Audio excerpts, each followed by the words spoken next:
case you missed it, an upside-down flag adopted by Trump supporters contesting Biden's victory in 2020 flew over Justice Alito's front lawn while he was considering an election case involving Donald Trump.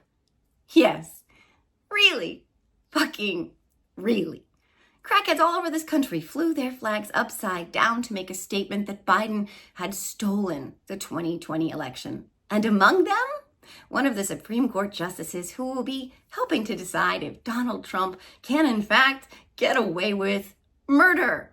Our flag was flying upside down at the home of a lifetime appointee to this nation's highest court 1 week after our Capitol was attacked by people who fly their fucking flags upside down because they believe the 2020 election was stolen.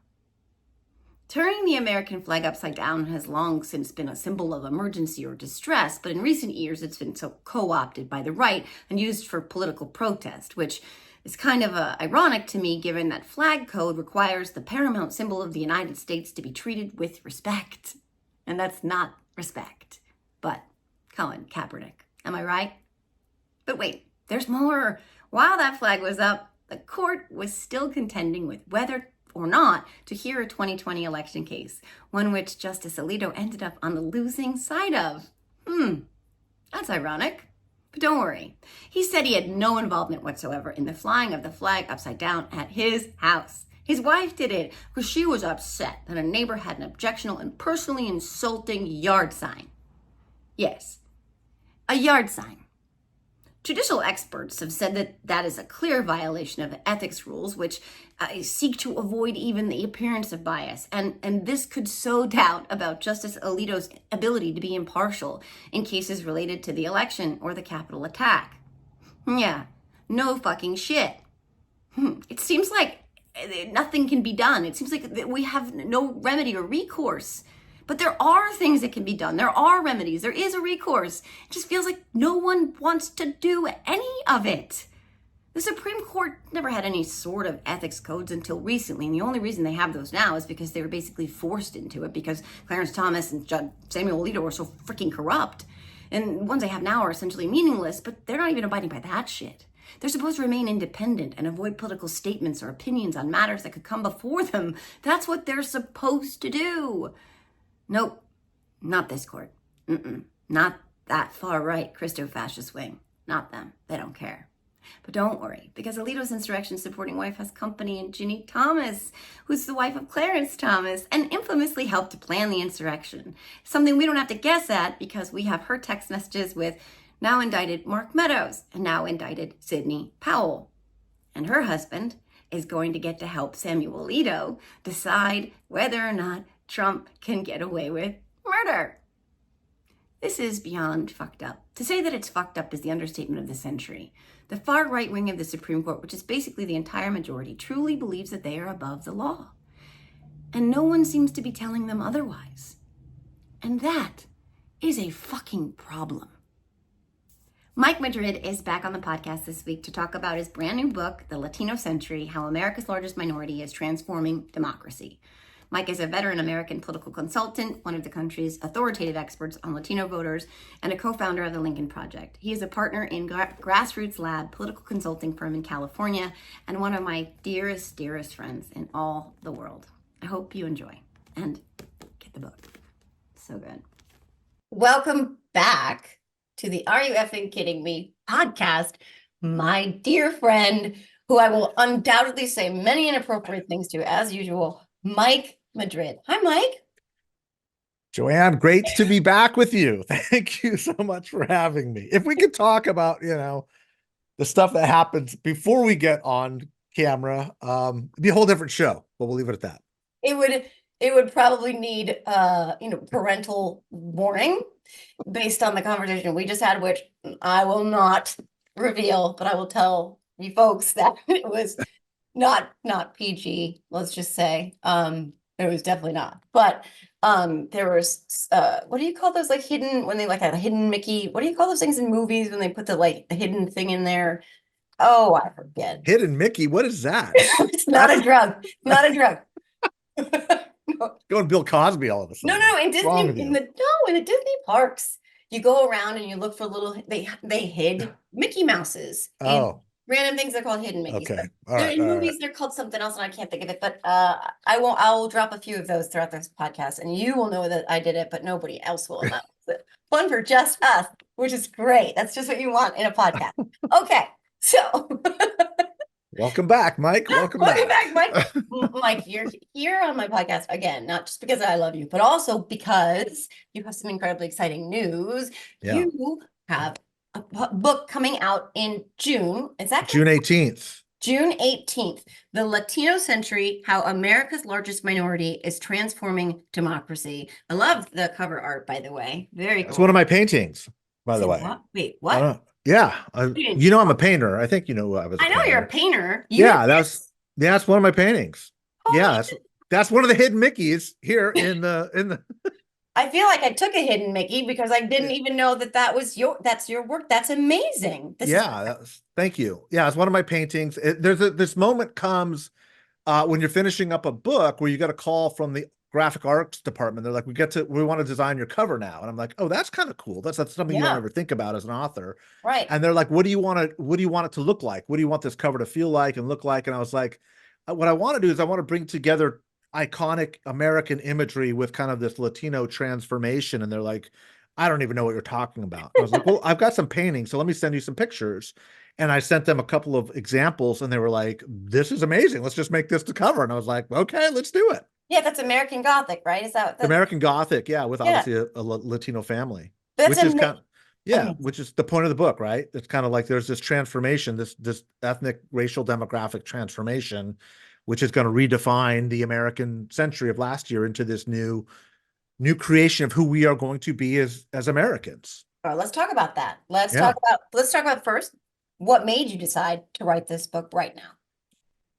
So, look, this is 30 years in the making. I started my career as a political consultant working on Latino voters. I knew that it was going to become, by the end of my career, a plurality of the country. And I think it's kind of really cool to be an American who there's a before times and an after times. And the before times is going to be what, we were an 80% white country when I was a young undergraduate. And, later in my career, I'm not quite there, but I'm getting close, is the realization that we're going to be a non-white majority country in just a couple short years. And a lot of the backlash that we're seeing is a function of that. A lot of Trumpism is based off of that. Mm-hmm. But I also wanted to ask the question, like, what is this going to mean for democracy with a people that don't have, they're not steeped in Western European Protestant, self-reliance, rugged individualism. Like, what does America mean when that's the majority, or at least the plurality? Mm-hmm. And that tension is part of whether or not the American experiment can last or not. Oh, that's a small question. It's interesting though, because you just mentioned Trump and you mentioned this attack, really this thing that undergirds so much of the MAGA movement is based in racism, xenophobia, and, fear mongering, et cetera, of othering, this existential threat to their existence as the white majority, which is represented in the Latino voter. But a new poll out today shows, you said, I think, who's the poll by? The New York Times Siena poll. Yeah, so it shows that Trump and Biden are essentially tied among 18 to 29-year-olds and Hispanic voters, even though each group gave Biden more than 60% of their votes in 2020. So polls right or wrong, we can debate that all day long, but obviously something's moving here. How can that possibly be so when you and I just established what is obvious to everybody else, what he really thinks about Latinos? So that's the fundamental question, right? Of not just the book, but of our times. And there's really there's a lot of answers to that, but there's two main ones. And so the first one, I think, is to understand that the Latino voter is changing. And by changing, what I mean is the fastest growth that is happening is with second and now third and even fourth generation Latinos. This shift towards Republicans, this shift towards Trump, this shift away from Democrats is happening with people that are born here, that are overwhelmingly English dominant speakers, that are essentially assimilating into the broader mainstream. And that's meaning, what that means is their votes are starting to reflect the overall electorates. They're starting to look like everybody else politically. Mm. And this is challenging some of the notions that we had in the early 2000s, late 1990s, where in the Obama years, there was this belief that demographics, that Latinos would be sort of like African-American voters, and 85, 90% of these voters would be Democrats, and all Democrats would have to do is wait. And the demographic change would mean that the Democrats would be a permanent majority party. Mm. That's not happening. And so they're becoming much more economic voters, much more of a class voter. And so for the moment, there's this balance between how much racial sensitivity is a priority versus how much is class, economics, jobs, and affordability. And that's what we're watching play out, sort of in real time. And you had noted it's not really that it's Trump that they're voting for. It's that other Republicans actually do better with Latino voters than he does. I want to talk about that though, because I mean, Trump you can't really remove him, right, from the equation. So how does that work? That's a great question too. And so let's look, Trump dominates basically everything on our politics right now, right? So to your point, you can't really extricate him. But I think that there's this conventional thinking about Trump and Republicans that because this rightward shift is happening, Trump somehow has this magic bullet, or he's some Pied Piper who's, bringing these people along mindlessly with them. And that may be true. But my argument, and there's a lot of data, I think it's very well argued in the book, is that the rightward shift that is happening began before Trump. And it's continued through the Trump years. And I specifically point out the fact that like Ron DeSantis was getting 57% of the Hispanic vote in his reelection. That's way beyond where Trump was. Greg Abbott in Texas, governor of Texas, is getting at or exceeding Trump with Hispanic voters. Doug Ducey, the last Republican governor of Arizona, dramatically overperforming Trump with Hispanic voters. Even candidates like Brian Dahle, nobody knows who Brian Dahle is in California. He's a Republican nominee running against Gavin Newsom, beat Donald Trump's performance with Hispanic voters. And my point is, if you look congressional district by congressional district through the Senate, state Senate, and state assembly races and governor's races throughout the country, all of these Republican candidates are doing better than Trump with Hispanic voters, which is strong evidence that Trump is limiting the growth of Hispanic voters towards Republicans, not helping it. It's just, I think our whole frame of reference is, how is this possible that Trump is, understandably, how is he possibly doing better with Hispanic voters when the truth is just political demographics would suggest Republicans would be doing much better without him than with him? Well, we don't need to give them any ideas, but well, they won't get rid of Trump anyway, right? The solution is like, what Republicans, and I'll talk to Republicans too. I talk to anybody about these topics, is they'll say, what's the best thing we can do right now to get more Hispanic voters? The answer is get rid of Trump. Truly, like that is the best thing you can do. Are they going to do that? Of course not.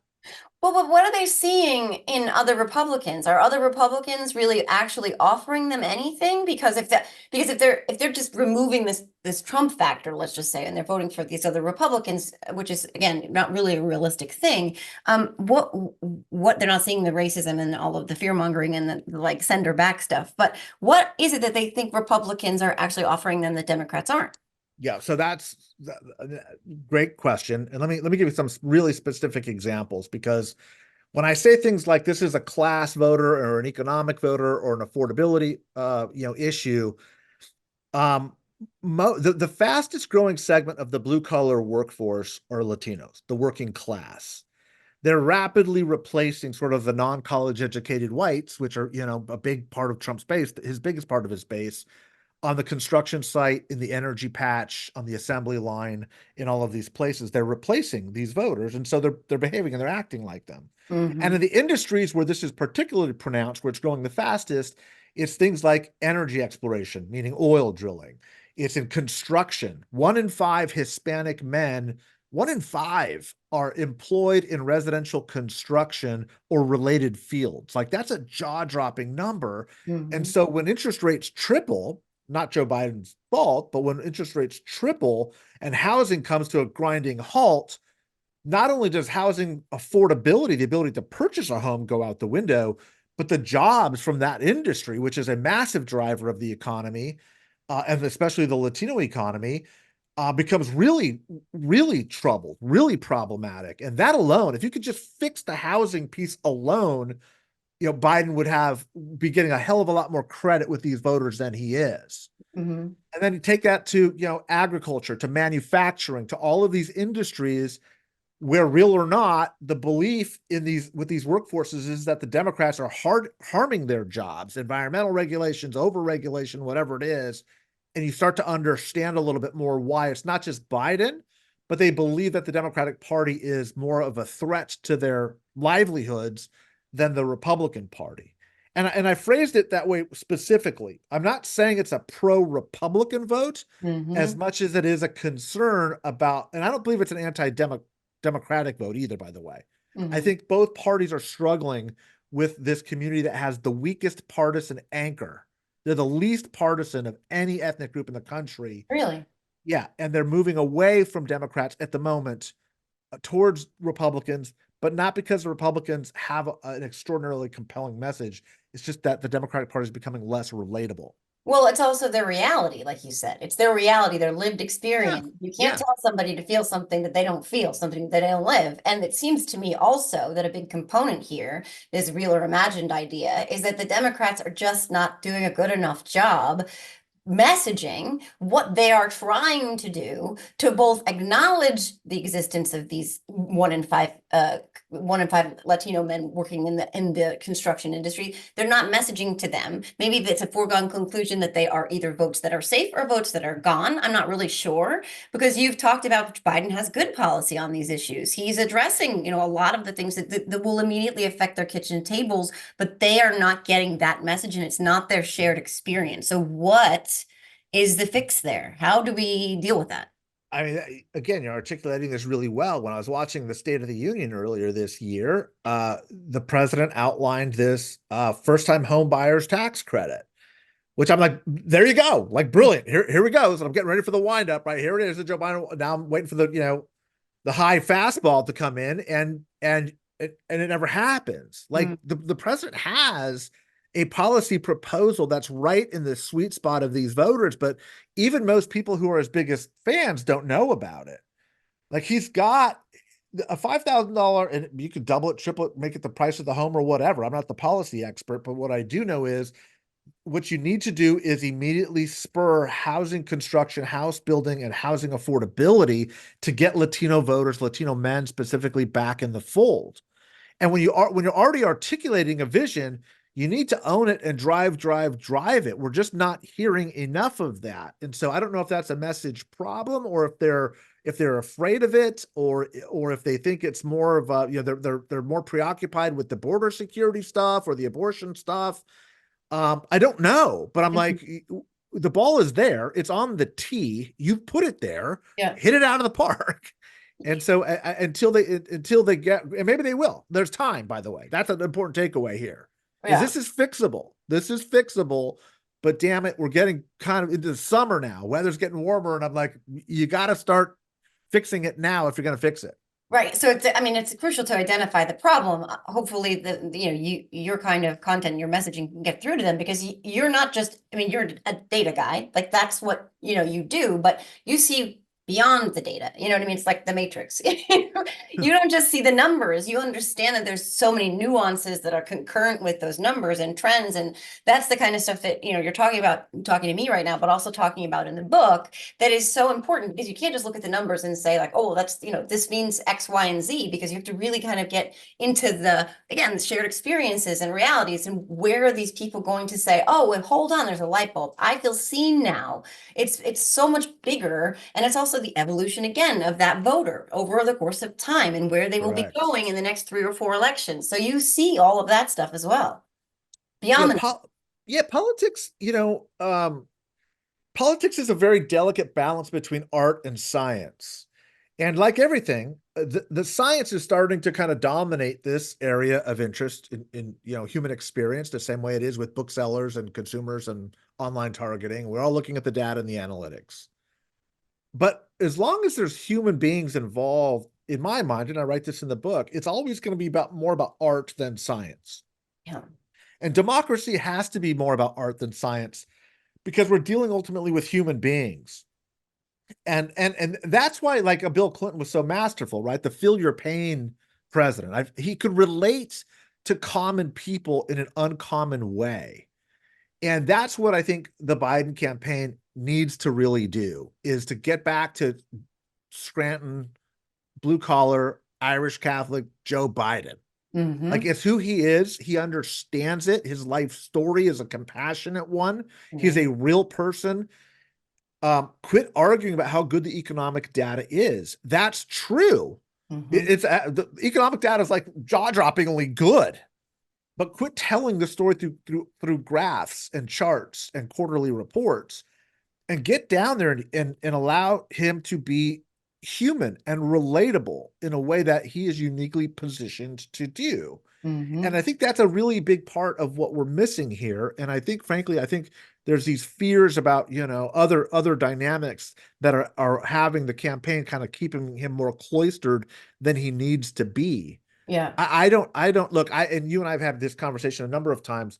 I'm not worried about these quote unquote weaknesses that Joe Biden has. I don't think the age issue is an issue at all. And a lot of people will say it is, and we can see it in the polling. And I'm like, this is one of those points where the science diverges from the art. Lean into it and own it, and make him a personable, likable candidate who's concerned. That's going to overcome any of the concerns that you have there. But the biggest thing that Joe Biden has going for him, that any Democrat has going for them, is he's not Donald Trump. Right. So get out there, get into the arena. Let's go fight. And we beat this guy before. Let's beat him again. They haven't had a good cycle since 2016. No. And 2016 was only good because turnout was so low. Right. And like, what's everyone afraid of? I don't care and about what the polls are saying. Get the hell out there and beat the crap out of these guys. Right there, because they're not offering anything. They're not offering anything to anyone. And the thing is too, for the Hispanic community, because, because what Republicans really want to do is push back, suppress, and stop the natural evolution of the electorate, which is looking increasingly Latino, because that's what societies do.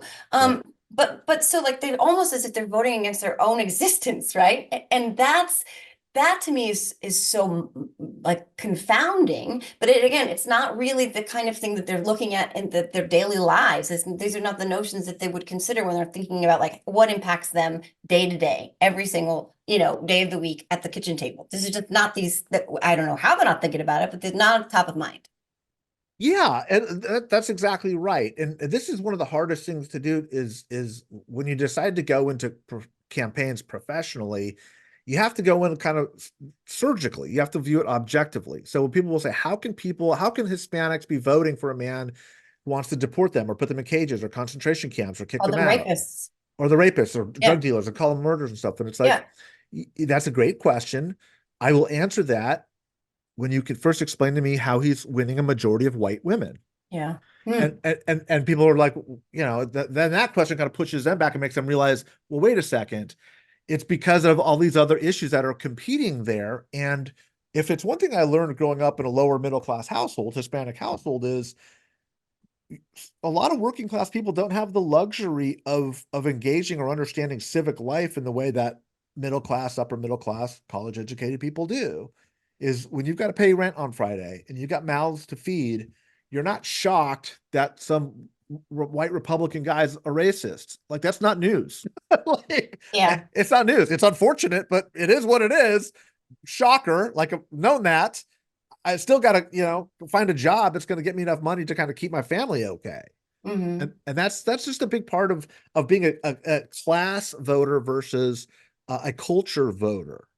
And that gap between Democrats and Republicans is getting really, really big. Because as Democrats consolidate with upwardly mobile, white, more progressive voters, the issues that animate the Democratic base tend to be more cultural issues. The abortion issue, gun control issue, climate change. I mean, obviously there's economic factors in all of those, but those are generally regarded as cultural issues. When you're lower middle class, those are not the issues that are at the top of mind for you. No, it's almost as if the paradigm shifted in a way, because you know what I mean? Like how did someone who grew up the way you grew up find a home in the Republican Party? Because I mean, it is still, but it was very much like an old a white boys club, Yeah. and and yet, you know, based on your background, you still found a home there. And then how does that party look different now? And do you still feel like you have a home there? Because I mean, we can talk about the Lincoln Project too, because that was a Yeah. whole other thing. But Yeah. how did you find a home in the Republican Party to begin with? So it's great that you're asking this question, because when Simon and Schuster agreed to do this book, that was kind of the first question they wanted answered in the book. Like, how does that even happen? Like, Yeah. how can you like, and the way I answer it is, and there's a whole, you know, couple chapters about this in the book, because it is important. You're asking it, people want to know, like, what does that mean? And I think my story, my trajectory, I think can be used as an example of what is happening broadly in the country right now. And the answer is really, I think it's an overstatement to say that I ever found a home there. Mm. I never felt at home. I never felt comfortable there. I felt comfortable with a lot of the ideas and policy solutions, but I never felt comfortable like being at convention. And I really was always felt awkward with agreeing with some of the people that I clearly knew were motivated by bad motivations Hmm. to find policy solutions. So I was there, I was active and engaged in it. I believed that a lot of the ideas and the philosophy was a worldview I shared and wanted to be a part of advocating for. But I don't know that I ever felt fully at home there. It never felt comfortable. But I have to say this, you know, look, I grew up in a family of working class Democrats, and I've worked for Democrats, you know, I had very high level, campaign wise, and I don't feel at home there either. And that's the takeaway of the book Hmm. is Latinos clearly, from an evidence fact based perspective, don't feel completely at home in either party. We have a lot in common with both, and we're seeing that play out politically, but neither of them is treating us or speaking to us or acknowledging kind of the both sides of us. And until that happens, until one party is able to define a comfort with an aspirational, upwardly mobile, multi-ethnic middle class, we're going to be in play here. We're going to keep moving away from the Democrats to the Republicans, not because we like the Republicans, but because Democrats are becoming less relatable. Yeah. Well, you're reshaping the conversation really. And, you know, the impacts that you talk about in the book too, of an increasing Latino presence in the voting electorate. There's a chapter, The Flip Side of Machismo, where you talk about more Latino voters ushering in more females in leadership positions beyond just politics. But so it's like you're reshaping the conversation, reshaping, you know, the reality, but also there's so many of these impacts that the Mhm. larger bloc will have on of what the country looks like, what society looks like. And Yeah. are Republicans and Democrats both even acknowledging that? Like, I are don't they think they're targeting aware of it. it? I'm Yeah. not too sure America is aware of it, and that's Yeah. that's part of the beauty and the pitfalls, I think, of what I see, and it's kind of why I called the book the Latino Century. So let me speak to because you're really hitting on something I think that's really important. Latinos have the largest gender gap politically of any race or ethnic group.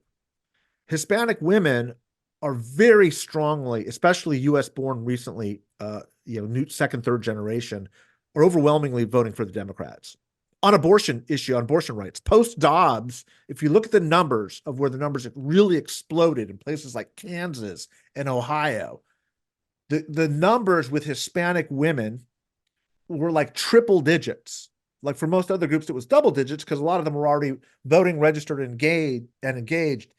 These numbers were just explosive. At the same time, Hispanic men are moving to the right. So this gender gap that we talk about in American politics is getting much larger with Hispanics. So why is that? Well, one of the data points that we found that explains why is Hispanic women are far more likely to go to college than Hispanic men. Hmm. by again, largest of any race or ethnic group. And why that's important is because it's not going to just show up politically where it already is. A couple data points to that is there are more Hispanic women elected to the California state legislature than Hispanic men. In New Jersey, I think the numbers are the same, much bigger, much more Hispanic women in your state legislature than men. And even in red states like Florida and Texas, they're basically at parity. So the Hispanic community elects and looks to women for political leadership at a rate far greater than any other race or ethnic group too. All of this gobbledygook Mike Madrid is talking about shows that there's going to be what I call a feminization of America too. And what I mean by that is it's going to be much more female-led politically, economically, in the corporate world, in the business world, academically, in culture, in Hollywood. Women are very much viewed, we're much more a matriarchal society than most people understand or give us credit for. There's kind of this old stereotype of machismo. We're breaking through all of that right now. I mean, Mexico itself is on the verge of electing a woman president in the next couple of weeks. So there's going to be a re-examination of gender, especially as it comes to women in power and power positions in this country. The more Latinos fill the voter rolls and become a bigger share of the population. I mean, I'm all for women running shit, but like, obviously Republicans, this is a tug of war. Republicans right now are trying very desperately. Maybe it's a race to the finish. I don't know how you want to describe it, which metaphor I'm going to choose because I use a lot, but like, this is completely the opposite of what Republicans are working so hard to do right now, which is to take rights away from women, to take power away from women, to, again, oppress and suppress women. And given what you just said, it again feels like they're trying to stop the natural progression of a country's societal evolution. But like, that seems like something that they shouldn't be able to accomplish, but it also seems like something the Latinos should not be voting for. But they said the gender gap is massive. How do the Latino women smack the sense into the Latino men and make them understand this? That's a good question too, and I think accurately characterized. What I'll say is this, and I've heard conferences with Hispanic women, a number of them saying, this is really kind of beautiful. Is what I love is because in the early part of my career, when women would be talking about the gender gap and gender disparities and pay disparities, I never heard men say, "How do we focus on addressing this because it's a social problem?" These are white guys, right? In the business community largely. With Hispanic women, their first concern is, how do we address the concerns of our men so that they quit behaving like that, right? Like, what is leaving our men so hopeless and destitute that they think that is a solution? And that again, that's part of this feminization of our politics, is I think women have a natural inclination to be more concerned about families, communities, and others. That's a broad generalization. It's a broad characterization, but I think there's some truth to that in a way that I can't quantify, but I'm going to stick with it, at least for this show. And the bigger point is, until we start creating economic opportunities that allow for men without college degrees to find aspirational middle class growth, we're going to see this continued dislocation that is manifesting in the politics of grievance. And that's what's happening, is women, Hispanic women, are finding that upward mobility through higher education. They're finding it through occupying the halls of power in politics and in the corporate world and in academia, and men are not. And so that tension, I think, is going to grow, but even in that tension are the seeds, I think, of a potential solution as female policymakers start to address it in a more holistic way. I mean, perfect segue to my next question, which would have been, because you're in the solutions business, not just the identifying the problems business. If the Biden campaign reached out to you tomorrow and they were like, Mike, we need your help, what do we do? We need these Latino voters. We need them to come back. We need more of them. What would you say? I mean, how would you take them from what you just identified? How do you get them from the problem to the solution? Because you do see a solution and Yeah. right. And it's not like some pipe dream. not only is it not a pipe dream, but in many ways they're already doing it. They just don't know how to talk about it. And that's it gets to your message problem. So I would literally, if I were Biden, I would literally go out with a sort of like a Latino economic agenda. Call it that. Don't worry about the pushback and just say, this is what we're going to do. And what we're going to do is focus first and primarily on housing, construction, financing, and purchasing. Okay, if those three areas, one of the fastest growing segments of the professional class, which are kind of wear a tie to work, but you don't need a college degree, are mortgage brokers and realtors, right? That gets you kind of out of the construction space, swinging hammers and behind a desk and kind of working in a white collar scenario. Those professions were exploding with Latinos up until the interest rates kind of shut all that down. So housing, and I'm going to say housing. The second is you're going to have a more aspirational framework for people who work with their hands that is beyond the tired argument of join a union. Latinos have the lowest unionization rate of any ethnic group in the country. That's not an anti-union statement. I'm not saying drop the anti-union stuff. Keep it, expand it, do whatever you want. But speak to where voters are at this moment. You got 6 months. You're not going to bring a lot of people into unions in the next 6 months. You need to develop policies that are going to spur greater growth in the manufacturing sector, in the agricultural sector, in the energy patch. And this is going to be very uncomfortable for a lot of progressives. But the truth is, Joe Biden is drilling more than any president in history. I mean, he's drilling more than George W. Bush's wet dreams. I can say that in the show. You can say own it. If you're gonna do it, own it. Yeah. Like, own it. So quit getting beaten up and not getting the political benefit if you're gonna be doing it. Yeah. So go out and own that. Like especially that. Those are Latino voices working in the energy patches in the Rio Grande Valley, in the Central Valley of California, in New Mexico. Like those are energy producing regions that are seeing some of the furthest rightward shifts. Go own that as the energy independent president, who, by the way, is doing that not because he likes it. He's doing it because it's part of the war effort against the Russians. Like that's why we're doing it.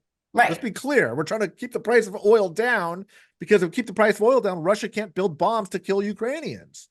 Right. So let's do that. But own it. Own it. Conversely, Trump was at his Klan rally in my state yesterday, Wildwood. I love you, Wildwood beaches and boardwalk, but let's get real, okay? Like that was just gross. Y'all gross. But he's out there saying the opposite. He's saying, lying and saying that the inflation is because Joe Biden isn't producing enough energy. That's literally false on his face. You just said it, but Biden, and I agree with you here, and it is going to make a lot of people uncomfortable because he doesn't want to say that part out loud, even though for a lot of folks in the middle and a lot of Latinos, like you're talking about, who work in these spaces, this is a selling point, not something that deters people from voting. It actually encourages them, and they just need to lean into that more.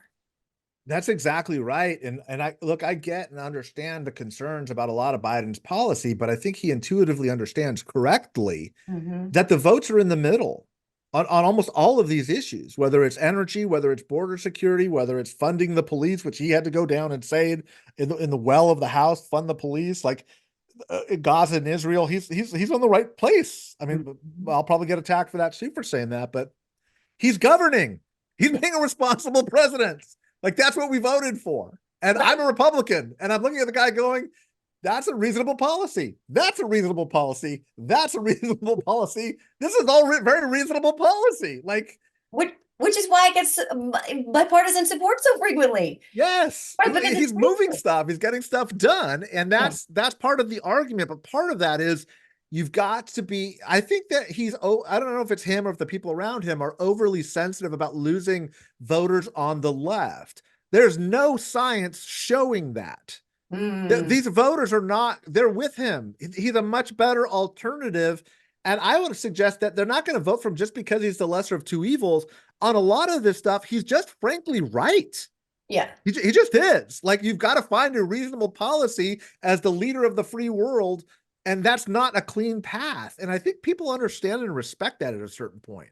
I mean, I do, but then again, like I get it. I understand that there are people who are on the fringes of both parties where we're catering to them seems to me to be Right. an exercise in futility because they're just going to make a lot of noise, but they don't actually move the needle as much as the people who are in the middle, which is why like a Tom Swazi, who I know I sound like a cult member when I talk about Tom Swazi all the time, but I just think that he is that old school mindset, like old school Republicans and Democrats used to have conversations, like they could actually have Yeah. conversations and get shit done. Joe Biden is so old that yeah, not a bad thing that he remembers those conversations too. But like again, I think you're right. I think that sometimes they're afraid of the fringes. They're afraid of the people on the edges because I think that they'll go away. But I just think the danger in alienating the people in the middle is far, far more grave in terms of consequence than the ones that are on the fringes and probably come home anyway. And let me say one more thing about this, because not only are you right, but let me correct, but let me say this. Politically, because of social media, there is this overreaction to these small but loud voices and this overreaction to the fear of losing this group of voter versus that one. Mm. We have lost the beautiful art of having your base be a loud pain in the ass against you as a way of cementing you as the moderate, reasonable voice in the middle. Mm-hmm. Let them go crazy. Show your nuttiness. I don't have to cater to you because you've got a million, followers on whatever social media platform. In fact, say it louder and say it twice, because the fact that I'm against you is telling the vast majority of Americans that I'm not beholden to you. Right. I'm independent from you and I'm going to do the right thing. And voters respect that. They Mm. look for that. They want that. One of the big problems that I think the Democrats have right now is you look at these polls where Americans will think the Democratic Party is too extreme. You're like, how is that possible compared to the Republicans, which are clearly batshit crazy, nuts, off the chain crazy, right? Yeah. And the answer is because I don't think Democrats push back against their base enough and distance themselves enough and try to keep growing the tent. I get it. I understand that proclivity, but I'm also going to say politically, at a certain point, you got to say, that's crazy. Like, that's too much. Yeah. And that brings you, there are more votes to be had in the middle of America than there are on the far right or the far left. Yeah. And this like, well, what about me? What about me? It's like, well, there's a lot more me's over here. And those Yes. me's over here, if they see me giving you the cookie that they Yes. wanted to have the cookie, they're gonna be like, I'm not even gonna try for the fucking cookie anymore. They're giving it to these brats over here. No offense, but for real, then those people might not be like, they might disengage from wanting the cookie. And I just think again, you are right. Maybe you should make maybe a living out of this. Maybe consider writing a book I because should read the book. you know what you're talking about and that this is effective. This is No. effective. This is how governing works. It's about the collective. You can't possibly tailor your everything to each specific group because you'll never make everybody happy all the time, so you have to go with the largest group and the most sane, reasonable, right policies and platforms. That's how you govern, right? That's how you Well, lead. not only that, but like literally the definition of democracy means you're not going to get everything you want. Like Right. that is the whole point of democracy. And Right. so we hear a lot of people talking about saving democracy and da da da, which I think they really are trying to say, I want everybody to agree with me on every issue. Yeah. No, the beauty of democracy is the sacrifice of saying, in order to live together and make society work, I will not get everything that I want. Mm-hmm. That's what democracy is. You don't Mm-hmm. get to go overthrow the government and storm the Capitol on January 6th because things didn't work out. Right. And the same thing on the left is you don't get everything. Mm-hmm. Nobody gets everything. That's what a democracy is nobody gets 100% of what they want. And I think a big part of that is in the world that we live in today, when you can order however many pizzas or types of medication you want, have it delivered to your door in a second by a quick swipe on your phone. We expect everything. Yes. But democracy is literally the opposite of that. It says, it's inherent in the contract, is I don't get everything that I want, but I'm still going to keep going forward with you because the system and process of deciding who gets what they want is as valorous, as virtuous as what ultimately comes out. Right. And it's supposed to be that the majority rules. It's not supposed to be that the minority has an opinion or a really strong feeling on something, and the majority is like, well, okay, let's let that dictate what we do, because that's, again, right? I mean, theoretically, not how democracy is supposed to work, right? I mean, the minority is not supposed to rule over the majority, and there's a majority for a reason on things. And I just feel like, again, I personally don't want to see the loudest voices in the smallest number dictating what my president does, when I feel like most of the people I know are over here in this other place. That's it. You got to govern by consensus. And I think that, and look, I think a lot of this, like I said, I still, and people, I think kind of push back at me a little bit, social media too. And I'm saying, like, I'm still not worried about Biden yet. I was I'm gonna not ask worried. you I about see the that. polls. I'm not worried. Yeah. And look, I was worried at this time in 2020, right? When I was with the Lincoln Project, I was worried. I was looking at the numbers going, I'm worried.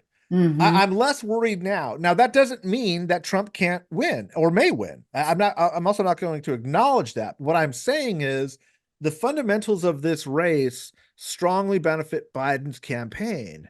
Now, I am getting worried that we're hitting into summer and they're not driving some of the thematics home that we're talking about, because I think if they did, let's put it this way, if Democrats had the Hispanic vote in the historical range, high 20s, Biden would be up in all of the swing states. Biden would be up 5 points in the polls. So we focus a lot, as we should, on this critical group, and expertise on this one too with the Lincoln Project is college-educated white Republican women. This is that Dobbs voter, absolutely. They're shifting to the left. The question is how much, and are there more to get? At the same time, Hispanic men, U.S. born, are moving to the right. And I don't think people are paying enough attention to that. I think Democrats are kind of like, it's kind of inconceivable to them that people that are not white would be voting for Donald Trump and for a Republican. And so they kind of dismiss it, or they don't understand it, or they chalk it up to, oh, it's disinformation in Spanish WhatsApp channels or whatever, that Yeah. whatever excuse that they make up. And it's like, no, this is it's a real problem. It's a bigger problem than it was in 2020. It was a big problem then. This is going to be a close election. If I would much rather be Biden than I would be Trump at this point in the campaign, but that's narrowing. I'm not going to be Mhm. honest about it. It's all fixable. That's what's so frustrating is this is all fixable, but they're not fixing it. There's time, but they got to get it together. Yeah, well, that was going to be my last question about this, because I know that you say a lot, I don't believe Trump will win, but there is also that possibility. But I also know that based on your experience in 2020 with the Lincoln Project, that you do know how to move the needle. You do know how to have an impact, and you're especially positioned to be able to do that in a very unique way. And books like these, crucially important to that endeavor. But also, I think the Biden campaign should be listening. Hello, like.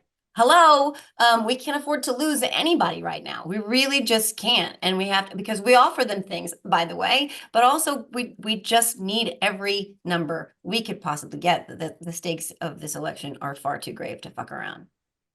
Well, let's talk about the Lincoln Project real quickly, because there's a couple chapters on the Lincoln Project Mhm. explaining specifically the work that we did. Because with the Lincoln Project, it became a pop culture phenom because of the great artwork and ad work and commercials that Rick Wilson was leading, and his team and what they were doing. It was the best work of his career. I think he would say that. I mean, he's still got a lot of run left in him, but at the moment, I think he was doing his best work at the right time that the country needed him. The untold story, the more boring story, is the stuff that I kind of get into in the book, which is the data story, which was understanding the motivations of these Republican voters that were willing to move over. That became my obsession, and it was something that was, I think, as you said, uniquely positioned to do, because I've been working with Republican voters for 30 years, so I know them. Um, what we had to do was find a way to get that number to break from 4% to 6% of Republican voters to move away from Donald Trump and to Joe Biden. And not only that number, but specifically in places like Maricopa County, Arizona, Gwinnett, DeKalb County, Georgia, Oshkosh and surrounding areas in Wisconsin. That was the key. That was the magic, and the process that we went through to do that successfully.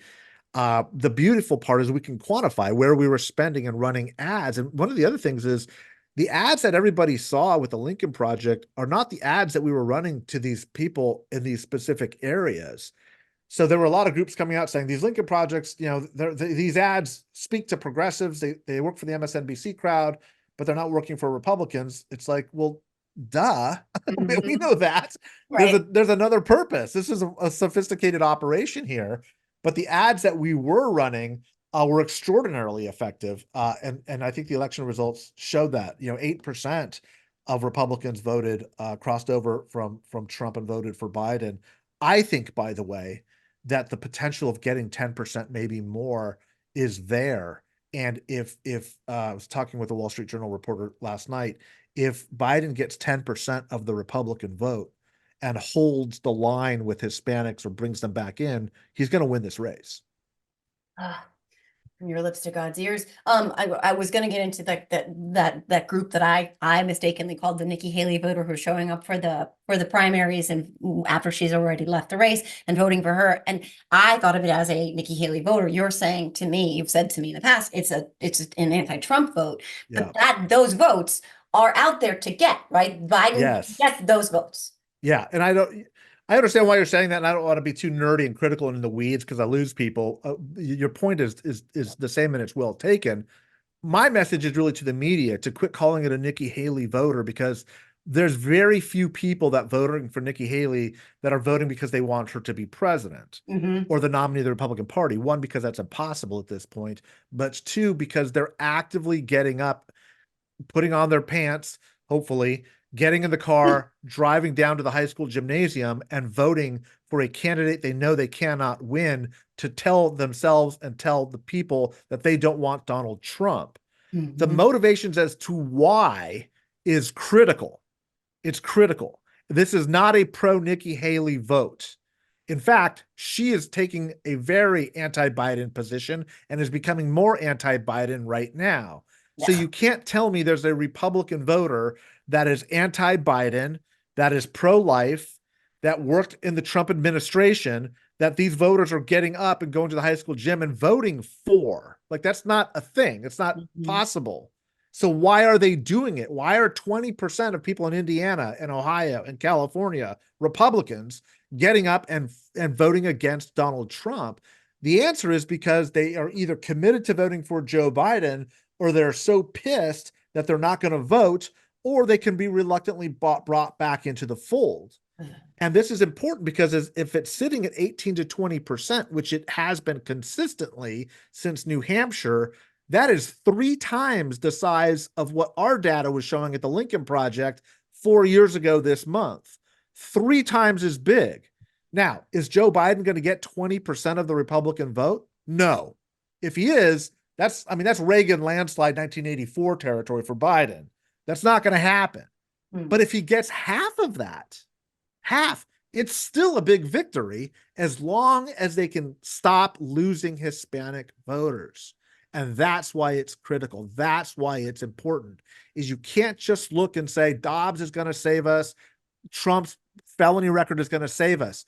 That's going to get you the first step, and that's already basically happened. Those voters are there. That is not enough. You have to stop the rightward shift of Hispanics, or, irony of ironies, Latino voters could put Donald Trump back into the White House. Ooh, well, thank God we have people like you and books like this out there right now, talking about this, addressing this, ringing the bell, raising the flag, whatever you want to call it, sounding the alarm, blowing the horn, that different kind of blowing that we talked about before we started filming. But see, there's one of those hidden Mickeys. It's not so hidden, is it? That's what he said. But okay, with that. I don't even know what to say, Joe. I know when I'm coming on that this is what's going to happen, and I do it anyway.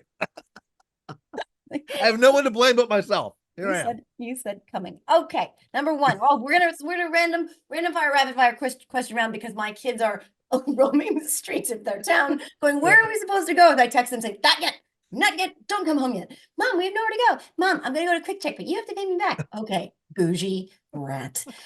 Okay. Happy Mother's Day to me. Her birthday's tomorrow. I guess I should be nice.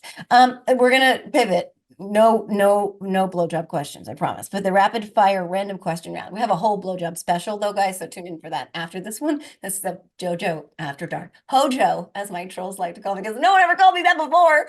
Oh my God. Ouch. I'm so owned. Okay. Ready, Mike? I think. These are not actually that dirty. I'm really disappointed in myself. What weird habit did you develop during the pandemic? Because everybody developed one.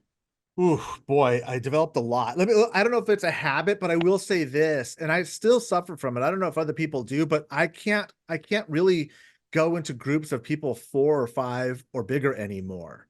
And I really became a hermit. And I really enjoyed it for a long time, but then I realized like I think I kind of cemented my feet in the ground on that. And I have a lot of trouble going out. And I mean, I talk to people like this all the time, and I'm, you know, doing media work all the time, but in real life, I'm really struggling with getting back into the real world. And I don't know if I'm alone in that, but it's hard for me. And I'm trying to overcome it day by day. I'm there too, and I don't necessarily think it's a terrible thing because, like, I don't know, I don't think it's bad to lean into it. I don't think you're a hermit. It's not like you're, making jam in your basement 24/7. I don't know. Well, I'm doing that too. Oh, No, I'm kidding. I'm kidding. Okay. Well, as long as you put your pants on once a day, but hopefully, maybe don't make jam. Oh, that's a whole different conversation. Okay. Oh, that was a lot. But I don't think you're alone at all. And I think a lot of people out there are like, I am listening to JoJo's podcast because I really like to just kind of be by myself, and I don't want a bunch of people, and there's all the breathing and touching and weirdness. And what's really scaring me is like I've got a lot of speaking engagements coming up with the book and the book launch and the book rollout. And normally, like I really love to speak to large audiences, but now as like I'm really like they're weeks out, and I'm getting really anxious about it. So I've got to get over it. I hear you. Question 2. Which would you prefer? 3 wishes over 5 years or 1 wish right now? Oh, 3 over 5. Yeah. For sure. Yeah. Yeah. I mean, yeah. Yeah. I mean, wouldn't you? Well, I thought about that. And honestly, I was like, well, what if I don't get 5 years? Like, what if my wish is that I get another 50 years? But like, what if I take the 3 wishes over 5 and I only live with another 3 years? Then I'm like, fuck, I wasted those wishes. I love how it's so human nature to automatically think of how we can game the system on something like so benevolent as getting a wish of whatever you want, right? Yeah. It's like so endemic into us as human beings. It's like you get a wish, you get whatever you want, and our first answer is like, what are you trying to do to me? Like, what's the racket here? What's the angle? What if I wish for other wishes? Or like, how, it's just, Yeah. maybe just take the wish. I think I would take the first wish. I don't know what I would wish for, but I really don't know what it would be, but it would not be to be immortal. I would not wish that, but I don't know. What would You've thought about it a lot. I haven't actually thought about it at all. Oh, but you wouldn't want immortality. I would not. That I know. I wouldn't want to see everybody I love die. Like I wouldn't. Oh, geez. Right? Like dark. Yeah. I mean, I would Yeah. I would probably just wish for something sort of immediate, like the Rangers to win the Stanley Cup. That would probably be it. I think you got a good shot at that one. I don't know if I'd waste a wish. I know. Well, I didn't like the last game, but the Rangers in '94, I went through the same thing. So I'm not getting down. I'm very optimistic. But yeah, okay. Well, it's a philosophical question for the ages. But you'll take your 3 over 5 and I'll take my 1 right now. And I'm not wasting on the Rangers because they're going to win the cup anyway. Last question. As my dog weighs in, because my kids are sitting in my car in the driveway, living the hard life. But can you hear her, Mike? Can you hear Ruby? Ruby, come here. Come here. Leave your sister and brother alone. Okay, thank you. Okay, last question. If you had to pick one of Donald Trump's kids to run the Amazing Race with, are you familiar with the Amazing Race? No, but I think so. It's like like a partner that, going around the world. Yeah. And you have to compete. It's like it's a race where you have to do like physical challenges and mental challenges and puzzles and all that other stuff. But you have to have it's one person in most cases. It's one person. Yeah. One of his kids. You have to run the Amazing Race, and you're hoping to win. Yeah. You have no choice. Which one of his kids and why? It's either Ivanka or Barron, and I think it's probably Ivanka because she's not dumb as a stump like the other ones are. True. Like, I mean, that's like they're like doorknob level, like brain waves, right? Like she's pretty smart, devious, got it, but You need that. You need that, I think, in a partner, if you're going to try to win a race like that. And that's kind of what you want. And she got that. I mean, of all the things that she got from Donald Trump, she got the deviousness that the other boys don't have the brain capacity to have. Yeah. By the way, I've got this theory. Okay, let me go a little bit, Joe from Jersey here too. But this weird thing he has about sleeping with his daughter. Yeah. I'm convinced it's him. He wants to sleep with himself. That's what it is. It's creepy and fucked up, but that's what it is. It's like, that's the closest thing I'll get to being able to make love to myself. Yeah. You weird dude. Partly that, and I think it's partly that, like, he has sort of helped her craft herself into this like fictional version of a Barbie, like real version of a Barbie doll. Like he was the first person who told her to get her nose fixed and the first person who told her to get her boobs done. And like maybe that is partly about him really wanting to like be sexy or I don't know something. But Yeah. I think he also just wants to stoop her. Like I think he That's just so weird. Like, it's wants, so incomprehensible. yeah. I don't even know. I don't even like to think about like why, but it's like watching the car crash. Like, you got to know like why, how did this happen? And then you're like, Yeah. why am I allowing my brain to go into this place? Yeah. Very deeply troubled. Deep, It's deep, deeply troubled. bad stuff. And she leans into it. She leans right on into it because Noel Castor, who knows her from working on The Apprentice, said she would do the baby voice and like play out the whole thing. I'm like, oh, daddy. And it's like, oh my God, what is wrong with these people? But then how long do you have to answer that question? Because it'd take years. We've all been trying since 2015, but beyond that, longer. Well, that said, I would probably take her too, but I don't know because I think even though her tits are fake, like they're still not too bad to look at, and who doesn't like tits? Okay, That's why you'd pick her. yeah, I mean, Hey, yeah, I I get it. I get I it. can't come up with anything of substance other than she's got good fake tits. Yeah. Oh, well, with that said, this is the book. The book is The Latino Century, how America's largest minority is transforming democracy. Mike Madrid is also transforming democracy, but I've told you that many times, and you did it with the Lincoln Project. You've been doing it since you started this whole thing being in the public eye, and this book is crucial. And what you said about making sure that we get these Latino voters to come back is crucial, right? It's everything. Yeah. You can dismiss it only so long before it's everything. It's everything now. And even if you say it's not now, it's only getting bigger and will for the rest of our lives. So got to start paying attention, people. Yeah, listen to Mike Madrid. Biden campaign, please reach out to Mike Madrid. You need him, and we need your help, Mike. And I really appreciate you as always. And thank you for putting up with my naughtiness as always. And on Thanks, that, Joe. That's why thank- America loves you. America's sweetheart. oh yes, that's me. My kids are locked in my car right now, and it's probably too hot out, and they don't have a window cracked. But that's fine. Dyfus will be here soon, I'm sure. But my trolls think that my kids were taken from me anyway, so it doesn't really matter. Mike, the book comes out June 18th, you said, right? June 18th, but pre-order now. It would be very, very helpful. The Latino Century from Simon and Schuster, how America's largest minority is transforming democracy. I'd appreciate it, guys. Thanks so much. Thank you, Mike. And again, beautiful artwork, everybody. Mike should probably sell his paintings on a side hustle. Well, I would buy that. Okay, well, I'm gonna go unlock my kids from the car so that they get some oxygen. And that does it for this episode of the Are You Effing Kidding Me podcast. My great thanks to my friend Mike Madrid, as always. We will, I'm sure, be talking again. And everybody else, have a great week. See you next time. Bye, Mike.